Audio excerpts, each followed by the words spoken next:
What is acceptable quality level? Acceptable quality level, also called AQL, is a quality control standard. AQL means the maximum number of defective items that is allowed in a batch of products. If the number of defects is within the AQL limit, the batch is accepted.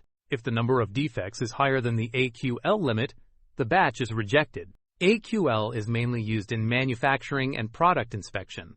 It is used when checking products before shipping to customers. AQL is based on sampling, not checking every product. This means only a small number of items are inspected from a large batch.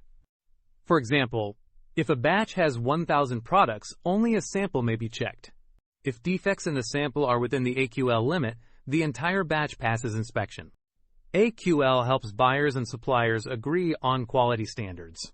It saves time and cost compared to inspecting every item. AQL does not mean defects are good. It means a small number of defects is acceptable. Different products have different AQL levels. Critical defects usually have zero tolerance.